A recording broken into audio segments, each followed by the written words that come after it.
Hello everyone, நம்ம இன்னைக்கு civics chapter 1ல இருக்க short answer third one பார்க்கலாம். என்ன கேட்டிருக்காங்கன்னா list out the fundamental rights guaranteed by the Indian Constitution. So Indian Constitutionனால fundamental rights இருக்கு. அதெல்லாம் என்னென்னன்னு list out பண்ண சொல்லியிருக்காங்க. First fundamental rightsனா என்ன அப்படின்னா Constitutionனால நம்மளுக்கு கிடைக்கிற basic rights தான் வந்து என்ன சொல்லுவாங்க அப்படின்னா ஃபண்டமெண்டல் ரைட்ஸ் அப்படிம்பாங்க. ஸோ அதில் 6 விதமான ரைட்ஸ் வந்து நம்மளுக்கு கிடைக்குது. First right to equality.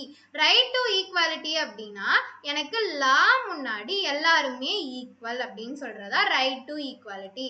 Right to freedom அப்படின்னா எல்லாத்துக்குமே ஃப்ரீடம் அப்படிங்கிறது இருக்கு. ஸோ யாருக்குமே இண்டிபெண்டா இருக்க வாழ உரிமை இருக்கு. அடுத்து ரைட் அகெயின்ஸ்ட் எக்ஸ்ப்ளாய்டேஷன். யாருமே எந்த வேலையுமே ஃபோர்ஸ் பண்ணி வாங்கக்கூடாது, யாருமே எதுவுமே திணிக்க கூடாது. அதுதான், அப்படி திணிச்சா நம்மளால அதுக்கு எதிராக நம்மளால குரல் கொடுக்க முடியும். அந்த ரைட்டுமே நம்மளுக்கு இருக்கு.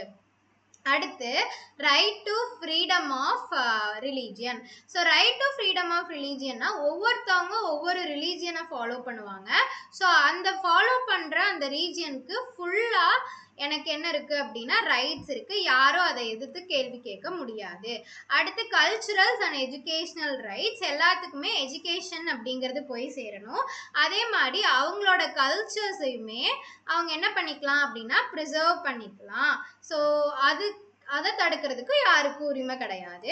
அடுத்து right to constitutional remedies. For example எனக்கு மேலே இருக்க எந்த ஒரு ரைட்டுமே கிடைக்கல அப்படின்னா அவங்க கோர்ட்டுக்கு போய் அப்ரோச் பண்ணி தனக்கான நீதியை வந்து தனக்கான ரைட்டை வந்து கேட்கறதுக்கான உரிமை எல்லாமே இருக்கு. ஸோ இதுதான் இந்த 6 rights. First என்னது right to equality, right to freedom, right against exploitation, right to freedom of religion and cultural and educational rights and right to constitutional remedies. Hope you all understand. Thank you.